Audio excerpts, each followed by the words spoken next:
Namo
दयालु कृपालु राम सच्चिदानंद के वैष्णवी पावन चरणारविंदों में श्रद्धा प्रीति और भक्ति के साथ कोटि कोटि बार वंदन प्रणाम करते हुए परम श्रद्धालु प्रभु प्रेमी भक्तजनों, श्रद्धा वत्सल्यमयी शक्ति स्वरूपा मुक्ति स्वरूपा मातृ शक्ति परम पवित्र चतुर्मास के परम पावन सत्संग में 88,000 समकालिक ऋषियों के प्रति तत्ववेता सुत जी महाराज श्रवण करवा रहे हैं। बाबा रघुनाथ दास जी महाराज अपने भक्तों को श्रवण करवा रहे हैं और आप धर्म के 4 चरणों की चर्चा और जिसमें आखिरी के चरण की चर्चा को आप लोग सुन चुके हैं। दान पहला चरण जो है सत्य और दूसरा चरण है दया, तीसरा चरण तपस्या और चौथा चरण दान। तो 14 चरण में की चर्चा तक को आपको दान के विषय में कैसा दान, अन्नदान वगैरह सारी चर्चा श्रवण की।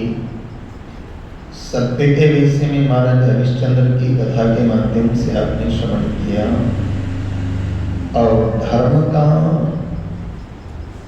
दूसरा चरण जो है वो है दया और दया प्रत्येक जीव पर।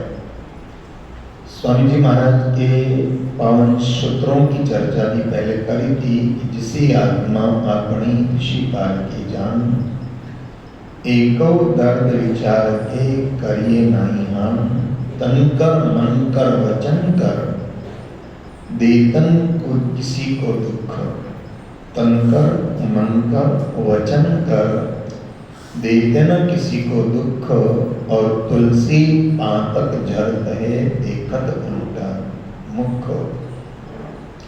तो जो किसी के लिए दुख का कारण बनता भी नहीं है और किसी को दुख देता भी नहीं है, लेकिन अपने प्रयास से हमेशा जीवों के ऊपर दया करता रहता है।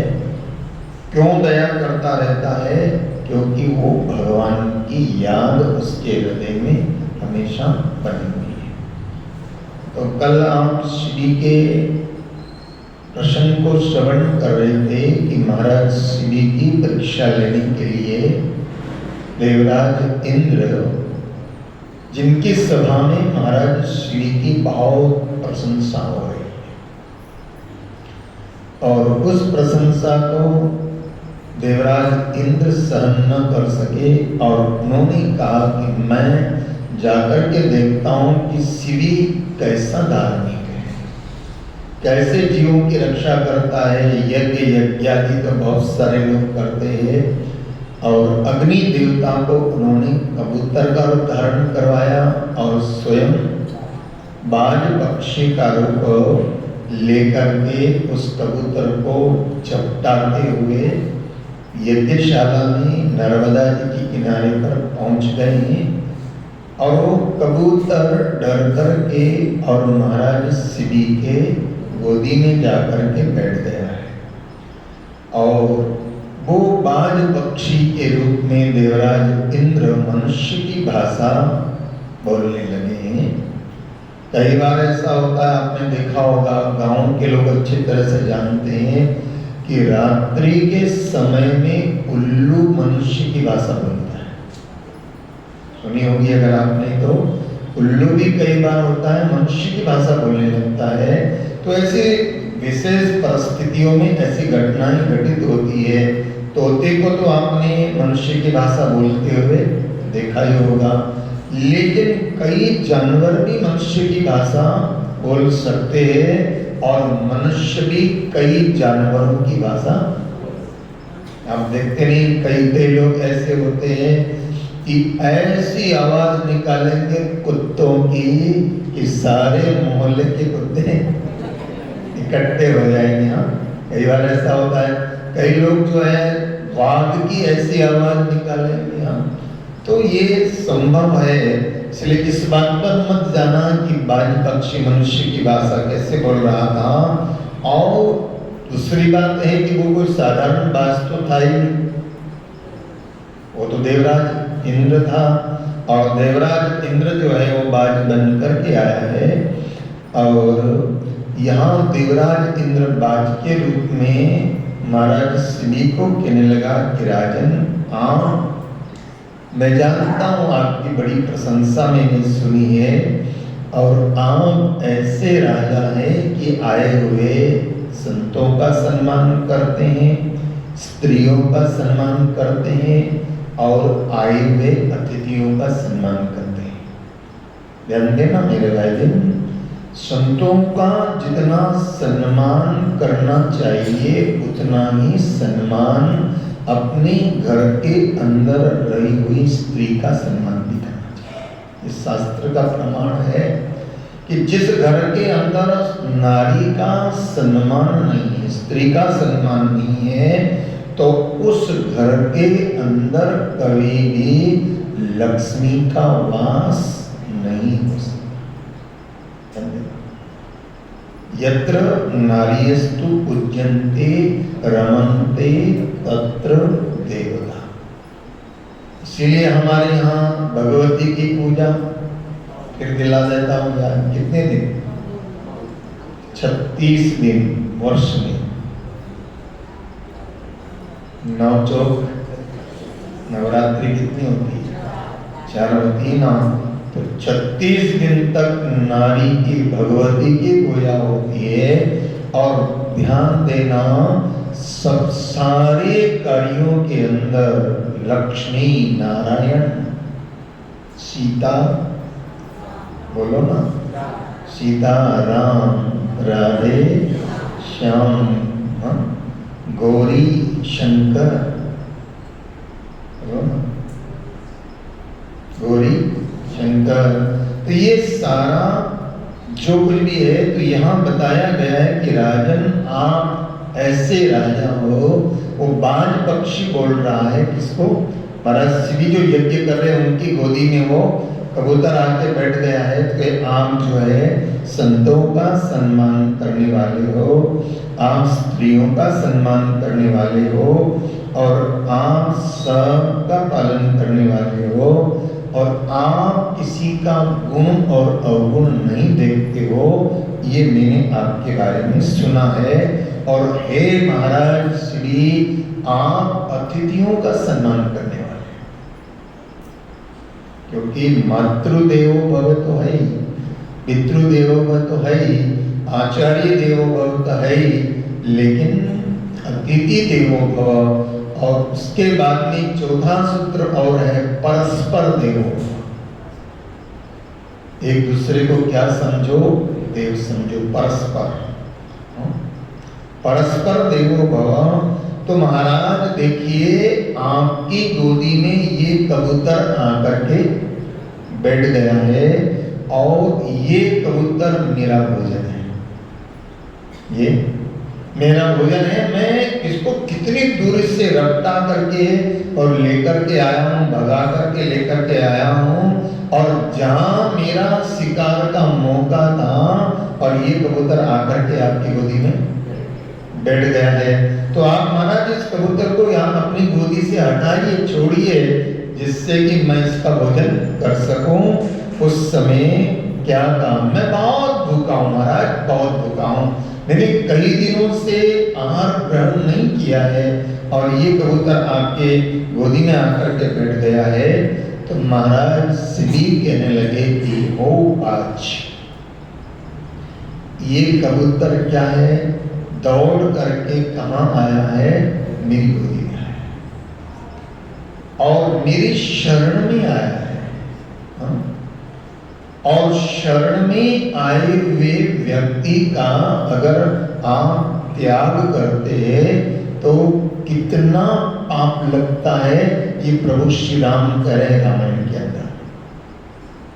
सुंदरकांड का पाठ करते हो, शरणागत कैजे तजहि निज हित अनहित अनुमान। और ऐसे व्यक्ति जो शरण में आया हुआ है उसका कोई त्याग कर देता है कि मेरा हित इसमें है और मेरा हित इसमें नहीं है, तो ऐसे शरणागत को छोड़ने वाले व्यक्ति को देखने से ही पाप लगता है। ये बात किस संदर्भ में कही? बोलो ना। राम जी की शरण में कौन आया? विभीषण। और विभीषण कौन है? राम जी का जो शत्रु भाव रखने वाला है वो रावण का। और उस समय भगवान श्री राम ने पूछा भी कि बताओ ये विभीषण मेरी शरण में आया है तो हमें क्या करना चाहिए? तो सबने अपना अपना मंतव्य अलग अलग दिया। सुग्रीव ने कहा महाराज मैं तो कहना चाहता हूं कि जानी न जाय निशाचर माया, जानी न जाय निशाचर माया, काम रूप के ही कारण आया, काम रूप के ही कारण महाराज राक्षसों की माया जानी नहीं जा सकती और ये शरणागति का तो हो सकता है बहाना।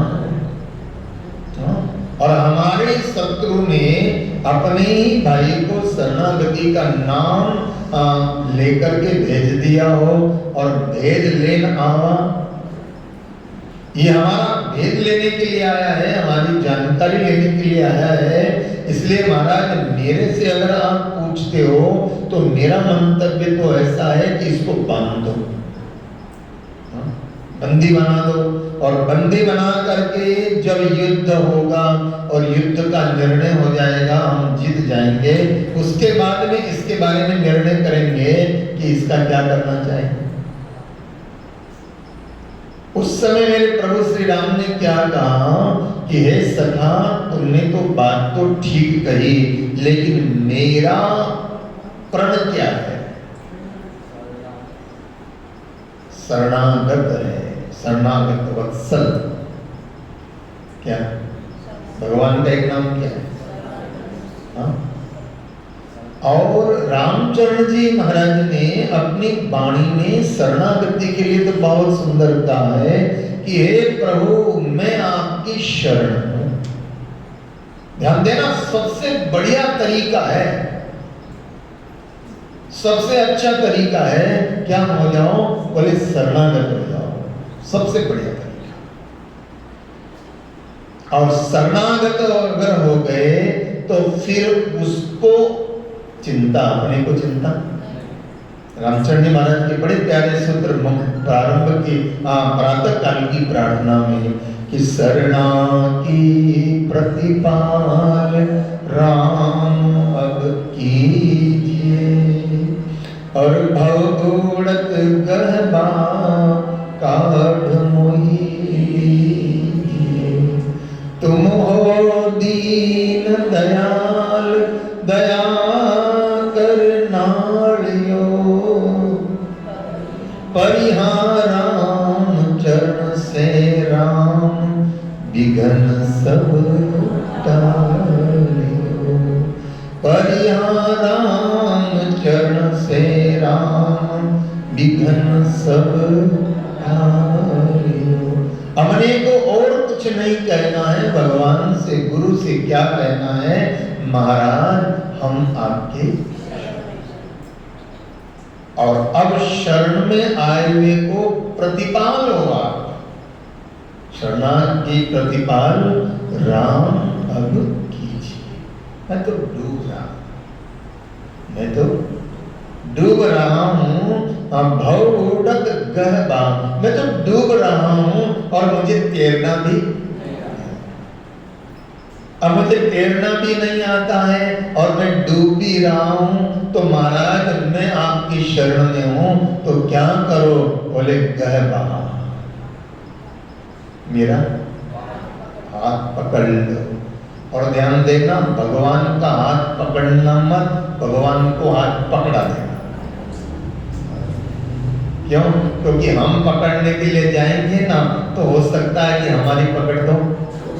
संसारी है, हम तो संसार के लोग हैं, मृत्यु लोक के आवासी है, इसलिए पता नहीं हमारी पकड़ दो। और इसलिए ध्यान देना, भगवान का हाथ पकड़ो ऐसा नहीं कहा है, भगवान को कहा है तू मेरा हाथ पकड़। जेवो तेवो पण तारो, हाथ पकड़ प्रभु मारो। जेवो तेवो पण तारो, हाथ पकड़ प्रभु मारो। जेवो तेवो पण तारो, हाथ पकड़ प्रभु मारो। क्योंकि हमारी पकड़ तो बहुत कमजोर है कि नहीं? हम तो पता नहीं किस किस को पकड़ते हैं और किस किस को छोड़ भी देते हैं ना, पकड़ते भी हैं और छोड़ देते हैं। लेकिन भगवान से कहो महाराज आपका स्वभाव, और भगवान है कैसे जानते हो? आप पूतना के लिए जब दूध पी रहे थे भगवान उसके स्तन को पकड़ करके, तो उसने कहा लाला छोड़, लाला छोड़, लेकिन देवताओं ने कहा ये लाला छोड़ने वाला, ये लाला ऐसा है कि या तो पकड़ता ही नहीं है, बोलो, या तो ये पकड़ता ही नहीं है, और पकड़ता है तो छोड़ता ही नहीं, इसकी पकड़ इतनी मजबूत है।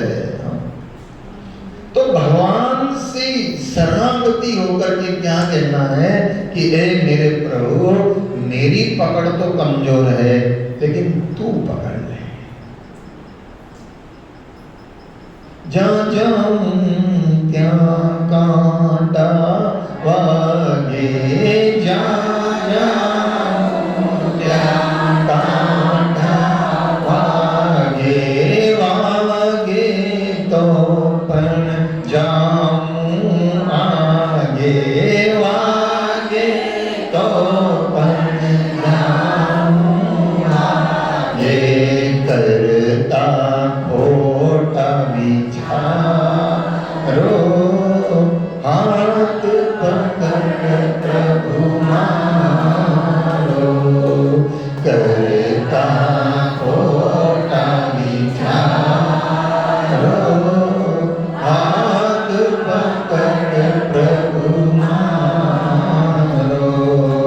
जेवो तेवो पण तारो, हाथ पकड़ प्रभु मारो। जेवो तेवो पण तारो, हाथ पकड़ प्रभु मारो। जेवो तेवो पण तारो, हाथ पकड़ प्रभु मारो।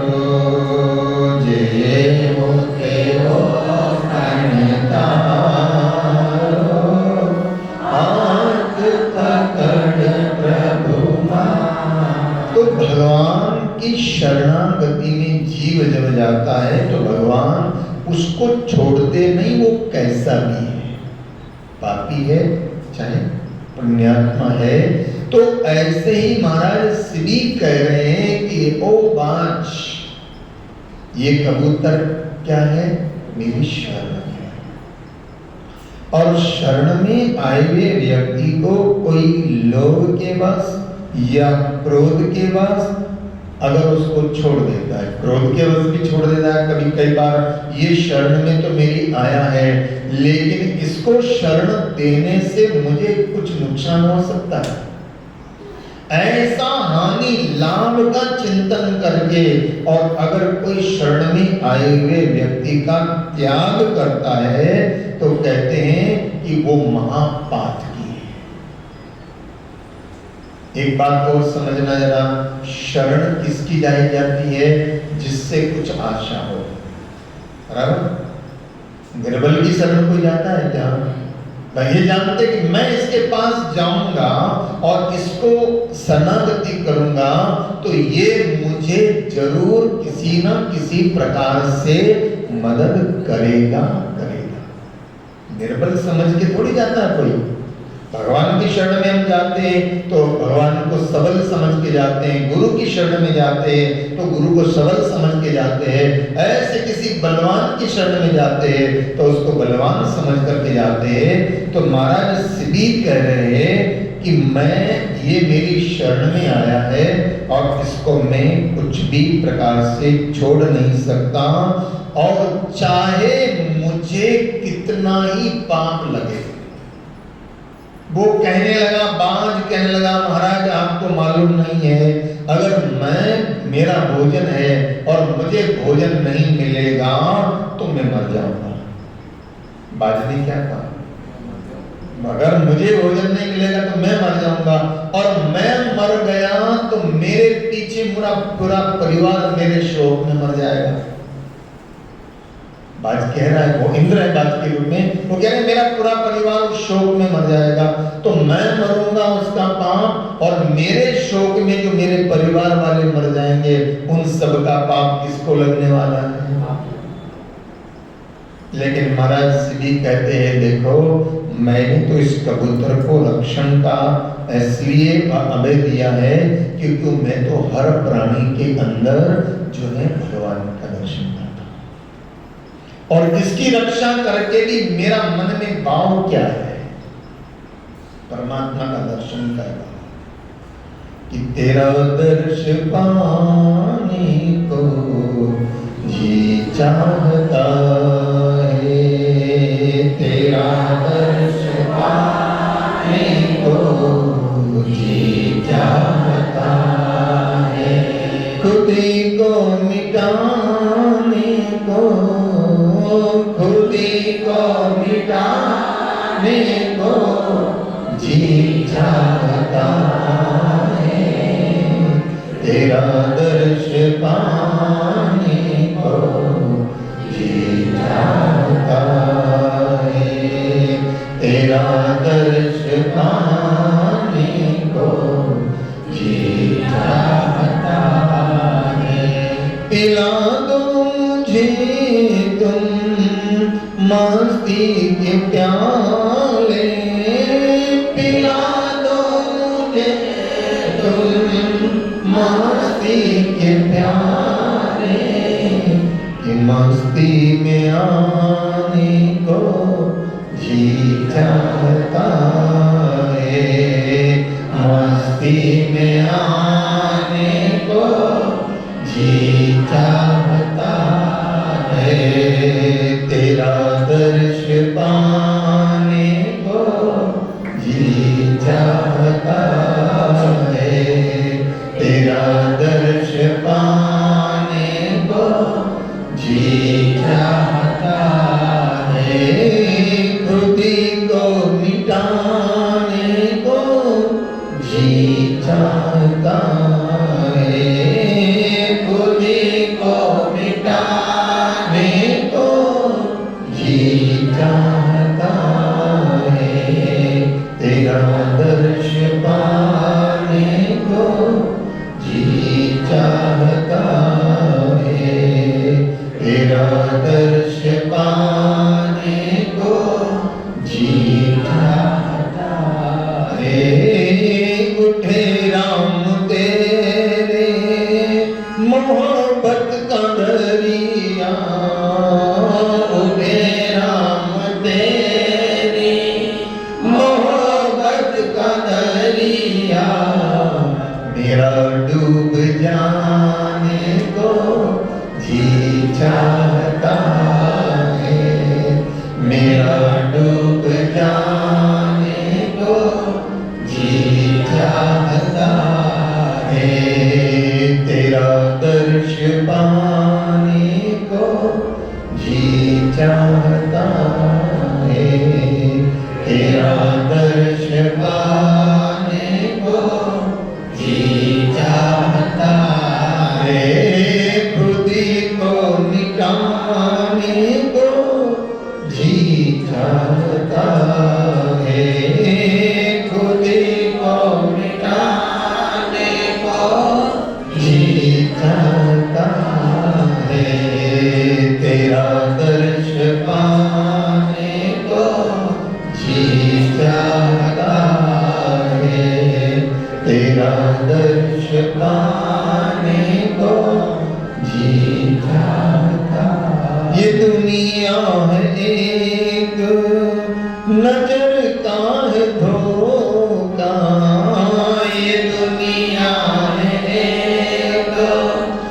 नजर का है धोखा, इसे ठुकराने को जी चाहता है, इसे ठुकराने को जी चाहता है, तेरा दर्श पाने को जी चाहता है, तेरा दर्श पाने को जी चाहता है, खुदी को मिटाने को जी चाहता है, खुदी को मिटाने को जी चाहता है, तेरा दर्श पाने को जी चाहता है, तेरा दर्श पाने को जी चाहता। मैं दया इसलिए कर रहा हूं क्योंकि मुझे तेरी याद है। और ध्यान देना, भगवान की प्राप्ति दया से होगी। तुलसी दया न छोड़िए जब लग घट में प्राण। और हमारे सामने किसी जीव की अगर हिंसा को देखते हुए हो रही है और फिर भी हम दया नहीं करते तो फिर हमारा बेकार है मंदिरों में पूजा पाठ आदि करना। तो क्या कहा यहाँ महाराज श्री ने कि मेरे चाहे पुण्य नष्ट हो जाए, तुम कह रहे हो कि मुझे पाप लगेगा, तो मुझे पाप स्वीकार है, मुझे पाप स्वीकार है, लेकिन मुझे इस शरण में आए हुए पक्षी को छोड़ना स्वीकार नहीं है। तो फिर बाज कहता है महाराज, आप अपने धर्म का अगर पालन कर रहे हो तो मेरी भूख का क्या होगा, क्योंकि मैं बाज हूं और बाज का आहार तो मांस ही है, दूसरा मैं कुछ खा नहीं सकता, मैं दूसरा कुछ खा नहीं सकता। मेरा मांस तो क्या है, मेरा आहार तो मांस ही है। तो महाराज श्री ने कहा तुम्हें मांस ही ग्रहण करना है ना, तो मैं अपना शरीर का मांस तुम्हें देता हूं।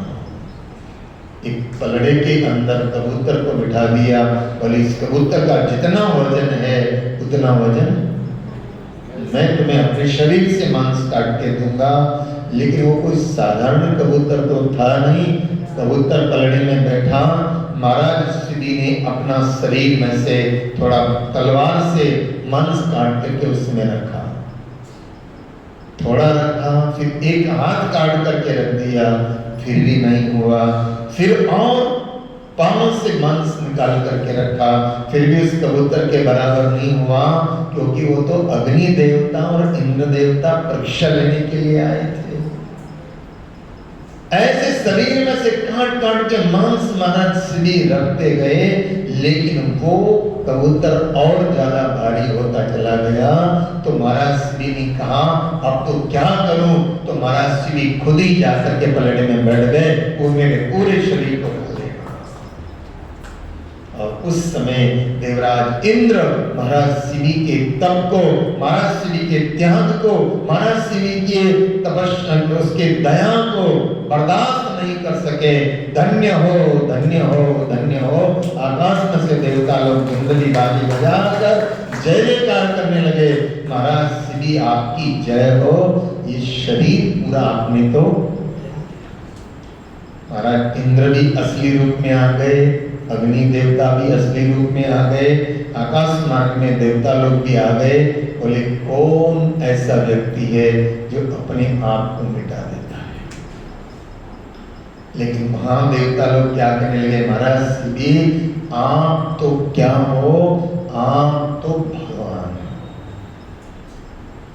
क्योंकि किनारों से ले टक्कर उसे तूफान कहते हैं, किनारों से ले टक्कर उसे तूफान कहते हैं, और जो सताता है किसी को उसे शैतान कहते हैं। किनारों से ले टक्कर उसे तूफान कहते हैं, और जो सताता है किसी को उसे शैतान कहते हैं। लेकिन जो खुद को मिटा दे और दे किसी के जीवन में बाहर, खुद को मिटा दे और दे किसी के जीवन में बाहर, अरे ऐसे दीवाने को तो भगवान का भी भगवान कहते हैं, ऐसे दीवाने को तो भगवान का भगवान कहते हैं। आपने अपने आप के शरीर को काट दिया, अपने आप को मिटा दिया, तो महाराज शिव कहने लगे कि आखिर ये तन खाक बनेगा, तो इस शरीर का क्या होना है? एक दिन ऐसा होगा कि मृत्यु हो जाएगी, और मृत्यु हो जाएगी तो लोग या तो शमशान में ले जा करके जला देंगे या फिर दफन कर देंगे, और मरने के बाद ये शरीर कोई काम आने वाला नहीं है। लेकिन जीते जी इस शरीर से अगर कोई दया का कार्य कर लिया, कोई पुण्य का कार्य कर लिया, कोई धर्म का कार्य कर लिया, वही जीवन की सार्थकता है। और महाराज शिव की परीक्षा लेकर के देवराज इंद्र लज्जित हुआ और जय जयकार करता हुआ वहां से चला गया। यहाँ सुध जी महाराज शंकर ऋषियों से कहते हैं कि आज अगर जीव दया की बात आती है तो सबसे पहले अगर किसी का नाम आता है तो महाराज शिव का नाम आता है कि जीव दया में महाराज शिव ने अपने आप को मिटाने के लिए तैयार हो गए। तो धर्म का दूसरा चरण कौन सा है? दया है। अब धर्म का तीसरा चरण जो है वो तपश्चर्या। और कैसी तपश्चर्या? एक बहुला गौ माता का जो प्रसंग है, गौ माता के प्रसंग के माध्यम से धर्म के तीसरे चरण की चर्चा कल करने का प्रयास करेंगे। आज मंगलवार है तो छोटे राम जी का थोड़ा सा लाभ मिलेगा, और उसके बाद में आरती और प्रसाद। आज की आरती और प्रसाद की सेवा समदानी परिवार बागोर वालों की ओर से है, और हमारे रमेश चंद्र जी की पुत्र वधू श्वेता का जन्मदिन है। तो जन्मदिन की खूब खूब मंगल कामनाएं, और 1100 रुपये की सेवा उन्होंने सद्गुरु जन सेवा ट्रस्ट में प्रदान की है। और जन्मदिन की खूब मंगल कामनाएं, खूब भक्ति शक्ति और भगवत कृपा श्वेता को प्राप्त हो, ऐसी मंगल कामना करते हुए छोटे राम जी थोड़ी देर आपको सुनाएंगे। उसके बाद हनुमान चालीसा, फिर प्रसाद वितरण, फिर आरती।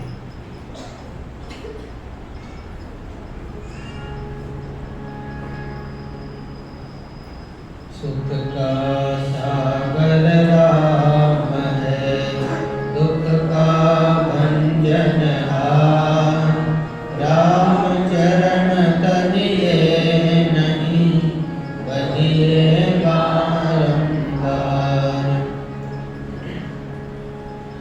जन्म मरण संग वासना, भजन बिना नहीं जाए, भजन बने सत्संग में, सो कीजे उरलाए, सो कीजे उरलाए, साच और झूठ पिछाणे, झूठ करे परित्याग, साच निश्चल रुआणे। राम चरण आनंद, राम चरण भजिए सदा, सत्संगति सुख खान, जन्म मरण संग वासना, भजन बिना नहीं जाए।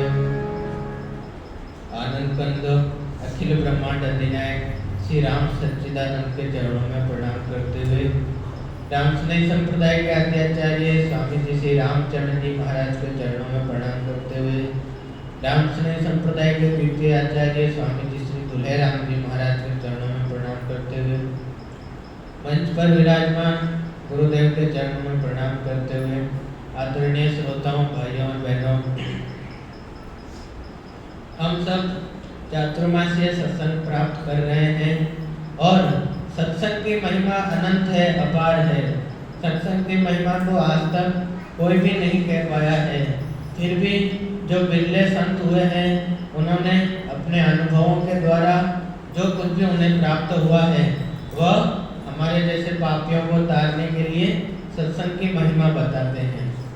तो सत्संग की महिमा बताते हुए श्री महाराज आगे फरमाते हैं कि जन्म मरण संग वासना, भजन बिना नहीं जाए। ये तो हमारी जन्म मरण का चक्कर है, ये तो 84 लाख योनियों का चक्कर है। इससे अगर तरना है, इसको अगर पार करना है, और ये जो वासनाओं का संपूर्ण खेल है, ये जो काम और क्रोध और जितने भी हमारे अवगुण हैं और जितने भी हमारे सारे दोष हैं, इन दोषों से यदि हमें मुक्ति प्राप्त करनी हो तो भजन करना जरूरी है। तो किसी ने पूछा कि भजन करना जरूरी है, यदि भजन करने से ही सब कुछ हो जाता है तो फिर सत्संग करना क्यों जरूरी है? हम सिर्फ भजन ही करें, सत्संग करने की कोई जरूरत ही नहीं है।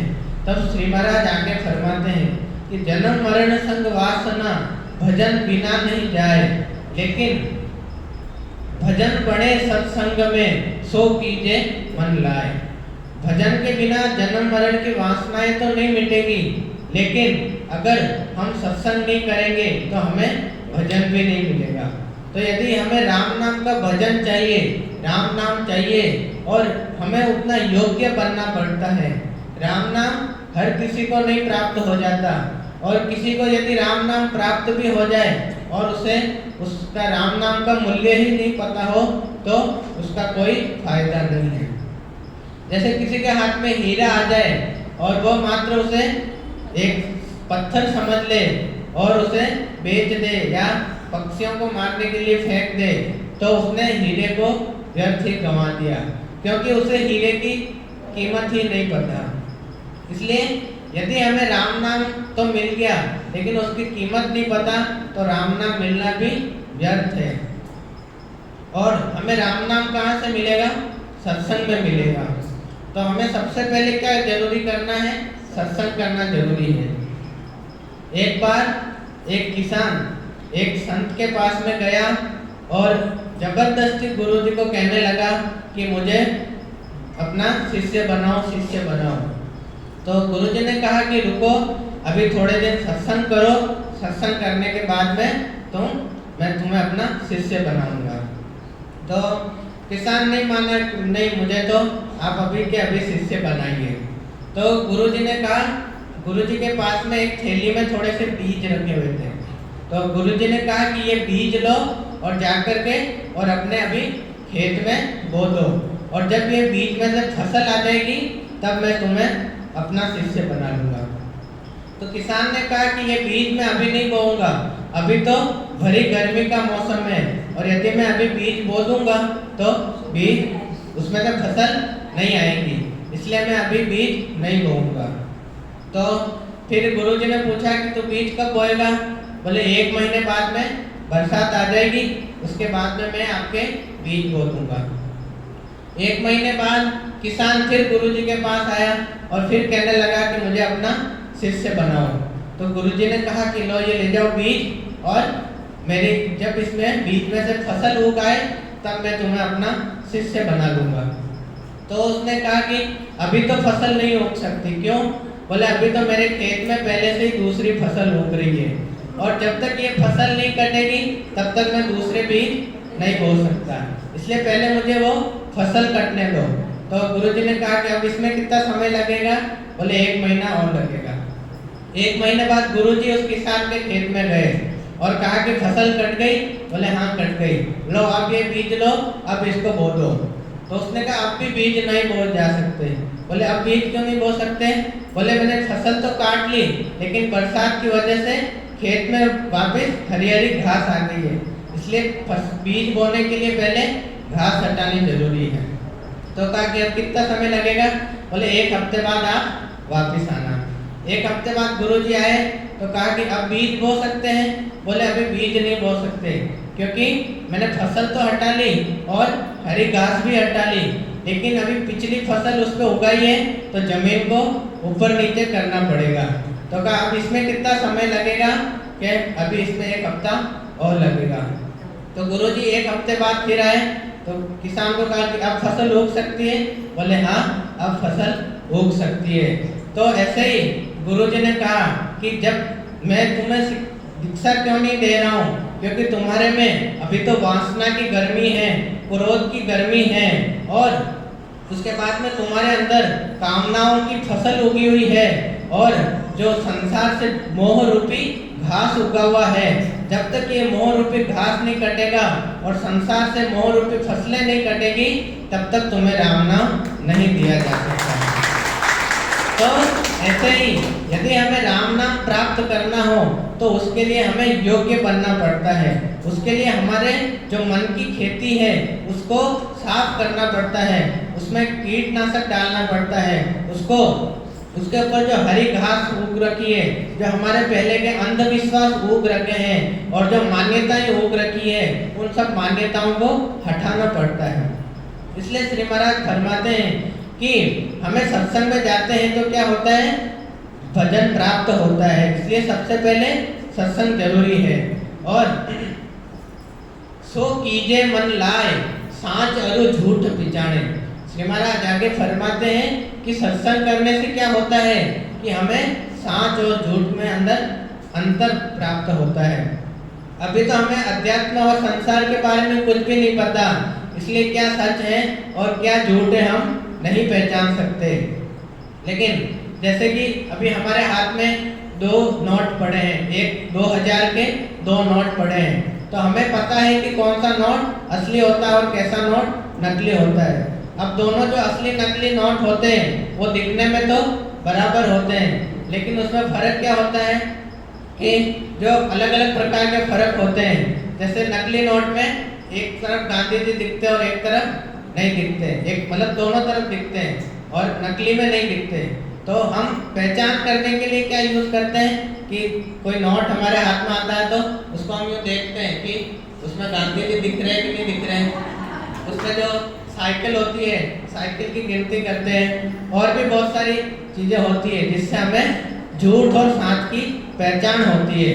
तो जैसे ही हमारे हाथ में पता चल गया कि ये नोट असली है और ये नोट नकली है, तो हम क्या करेंगे, जो असली है उसको तो जेब में रख लेंगे और जो नकली है उसको कैसे भी करके निकालने की कोशिश करेंगे।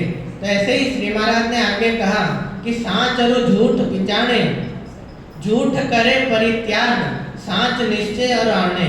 और जो हमारे पास जो सच्चा नोट है, जो असली नोट है, उसमें तो हमें अब विश्वास आ गया है कि ये कहीं पे भी चल जाएगा, ये बैंक में भी चल जाएगा, ये ज्वेलर्स पे भी चल जाएगा, ये पूरे भारत में कहीं पे भी चल जाएगा, क्योंकि ये असली है। इसलिए हमें उस पर विश्वास आ गया, और जो नकली है उस पर विश्वास नहीं आया। ऐसे ही सतगुरु क्या करते हैं, सतगुरु हमें राम नाम रूपी असली नोट प्रदान करके, और जो हमारे अंधविश्वास रूपी नकली नोट है उनके बीच में अंतर बता देते हैं, और हम राम नाम रूपी असली नोट को हमारे पास रख करके और अंधविश्वास को दूर फेंक देते हैं। इसलिए श्री महाराज कहते हैं कि हमें सत्संग करना बहुत ही जरूरी है। और आगे लिखा, आगे फरमाया, रामचरण भजिए सदा सत्संगति सुख धाम। सुख का धाम क्या है, तो सत्संगति ही सुख का धाम है। हमें सुख कहाँ प्राप्त होता है, राम नाम में प्राप्त होता है। सुख का सागर राम है, और हमें राम नाम कहाँ प्राप्त होता है, सत्संग में प्राप्त होता है। इसलिए फरमाया कि हमारे जीवन में यदि सबसे जरूरी कोई चीज है, और यदि हमें जीवन में कुछ करना चाहिए, भजन से भी पहले, राम भजन से भी पहले यदि कोई जरूरी कार्य है, तो वह हमें सत्संग करना चाहिए, गुरु का संग करना चाहिए। और जब हम सद्गुरु की शरण में जाएं और संतों के चरणों में जाएं, तो उनके पास जाकर हम संसार की व्यर्थ बातें ना पूछें। हम गुरु के पास जाकर के क्या पूछें, हे गुरु, हमें आप संसार का रस मत बताओ, हमें तो आप राम नाम रूपी रस प्रदान करो, भक्ति रूपी रस प्रदान करो, और हमें क्या पिलाओ, राम नाम रूपी अमृत हमें पान कराओ। आओ एक छोटा सा भजन गाकर मैं अपने बोल को विराम दूंगा।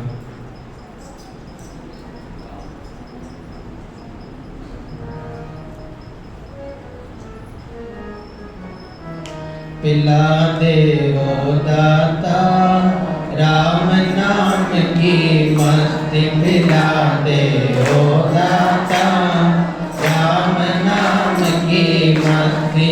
पीने वाले कभी न पूछे, पीने वाले कभी न पूछे, महंगी है या दे ओ दाता, राम नाम की मस्ती पिला दे ओ दाता, राम नाम की मस्ती। ये मस्ती नरसी ने पाई, ये मस्ती नरसी ने पाई, जूनागढ़ में करी कमाई, जूनागढ़ में करी कमाई। भाई ने जब घर से निकाला, भाई ने जब घर से निकाला, तूने बसा दी बस्ती पिला दे ओ दाता, राम नाम की मस्ती पिला दे ओ दाता, राम नाम की मस्ती।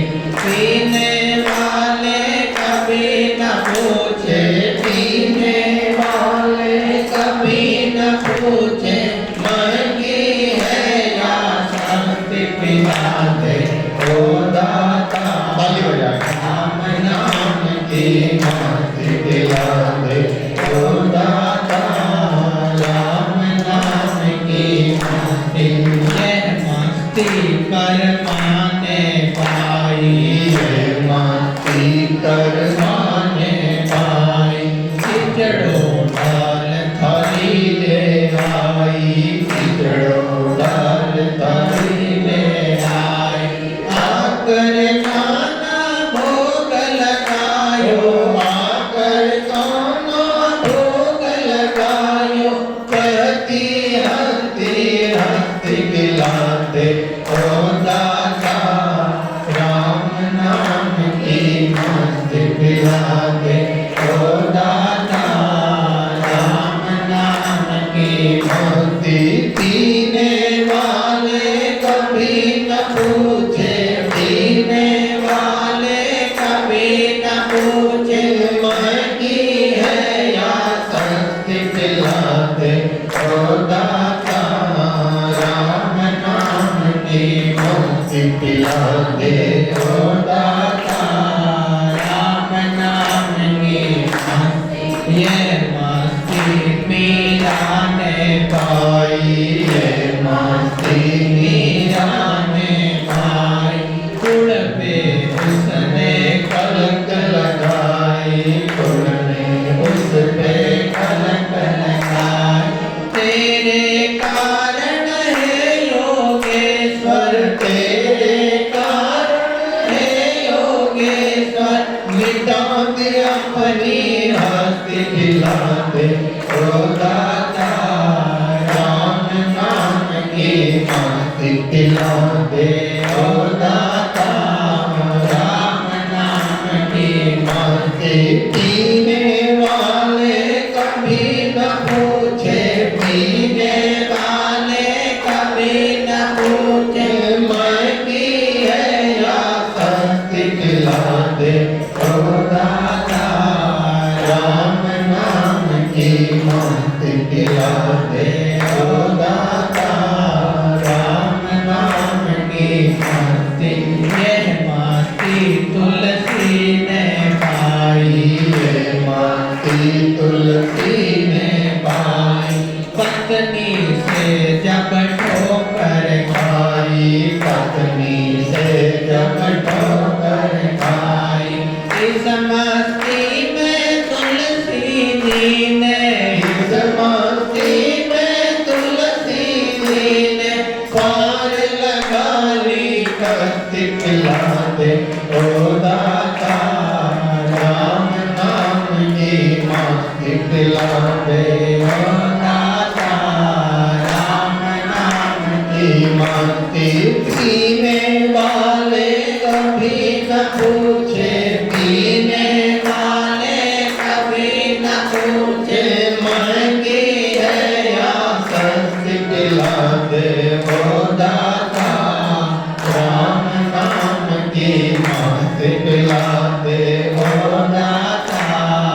यह मस्ती संगत में पाई, ये मस्ती भक्तों ने पाई, ये मस्ती भक्तों ने पाई, ये मस्ती भक्तों ने पाई।